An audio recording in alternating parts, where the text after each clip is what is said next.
Google suspends some business with Huawei after Trump blacklist. And this is the bigger headlining piece of this, but it's not where it all starts.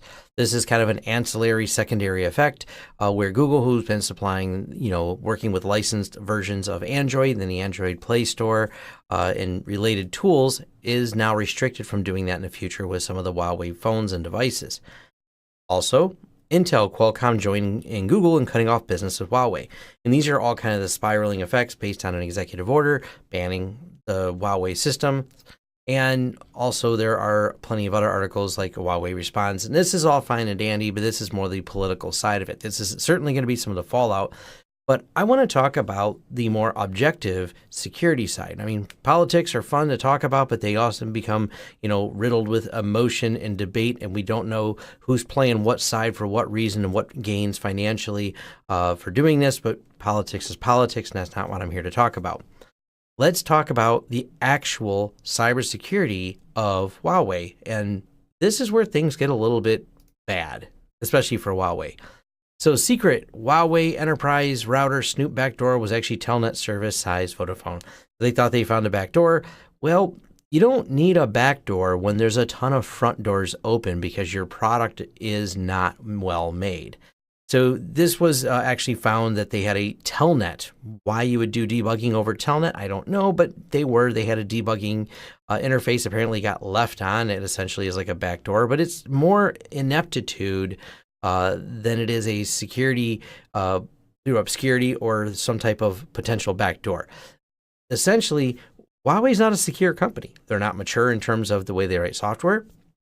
And I'm not saying this because I have some opinion. I'm in the U.S. and I think, this is some big bad company from China. We're going to talk specifically about the Huawei Cybersecurity Evaluation Center HSEC Oversight Board, a report by the National Security Advisory United Kingdom.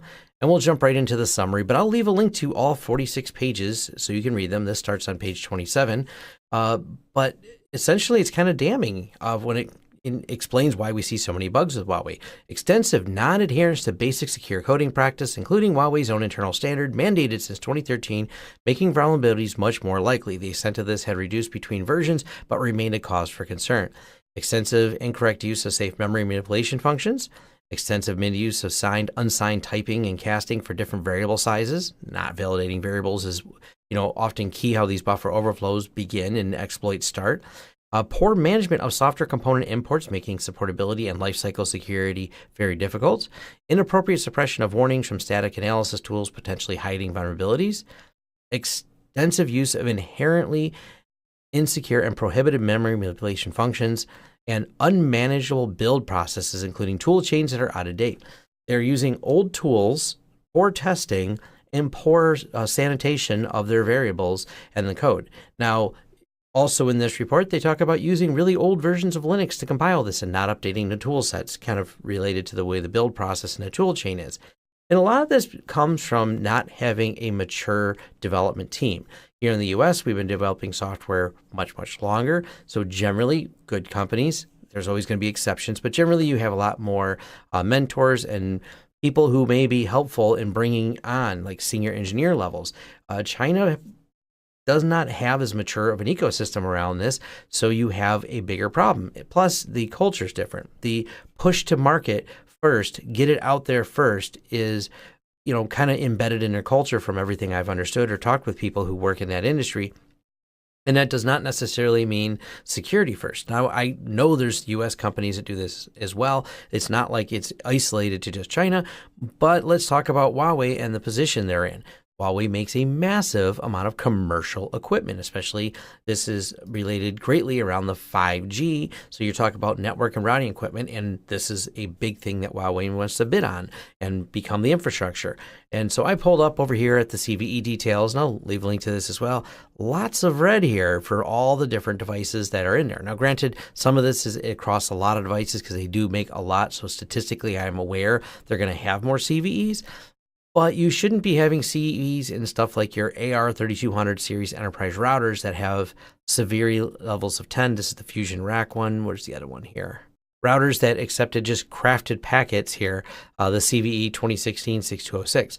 This comes down to constantly being released with poor coding practices allow full level 10 vulnerabilities in enterprise equipment. I get it if you're making the bottom of the barrel consumer equipment, this happens, but we're seeing this in price is sometimes the driving factor, not security, unfortunately. So yeah, this was cheaper than the other brands, but then it came with these back doors in it. And like I said, why do you need to put a back door in when there's this many front doors in a product? So they do legitimately represent a bad choice to build infrastructure on based on the high level vulnerabilities. I'm not saying other companies are amazingly better, but they are better than Huawei, which unfortunately I won't really think any of them have the 100% grasp on security. And I'm hoping more of these companies choose to be open source, which would allow for better code auditing, better visibility in there. And if you're building an open source product and you're using really old, and we can see in your build process, you're using really old versions of the tool chain, you're going to get called out faster than you do when you have to go through a oversight committee to come in here and build reports on you. So like I said, all politics aside, the entire Huawei system, it just really is not good. Anyone I've talked to in the enterprise market, friends I've had in this industry, they've not found this equipment to be the best supported. They have talked about, trouble with firmware updates, and obviously security issues with it have not been as easy to patch as they would like to. And I know I've called out even large companies like Cisco before with their recent ASAs and the horrible job they did patching them. But the overall track record seems to be worse on Huawei. Cybersecurity is really tough. Programming's really, really tough. It is hard to write enterprise level good products, but at least you should be starting with good tool chains as opposed to starting with really old tool chains, because now you're almost baking in vulnerabilities from the rip. So that's my opinion on them in terms of cybersecurity. And that, like I said, there's going to be more fallout from all the companies that get banned on there. But as far as what do I think of them, because this has come up many times, they're a poorly coded product that's going to have a lot of security holes in it. So that's my bigger thoughts on there. Hopefully some vendor comes out there and does more open source for this so we have better visibility and we have less worries about this. So that's about it. And if you want to read the political stuff, I'm sure you can dive into the politics of all this with all these links I'll leave you. Thanks. Thanks for watching. If you like this video, give it a thumbs up. If you want to subscribe to this channel to see more content, hit that subscribe button and the bell icon, and maybe YouTube will send you a notice when we post. If you want to hire us for a project that you've seen or discussed in this video, head over to lawrencesystems.com, where we offer both business IT services and consulting services and are excited to help you with whatever project you want to throw at us. Also, if you want to carry on the discussion further, head over to forums.lawrencesystems.com, where we can keep the conversation going. And if you want to help the channel out in other ways, we offer affiliate links below, which offer discounts for you and a small cut for us. That does help fund this channel. And once again, thanks again for watching this video, and see you on next time.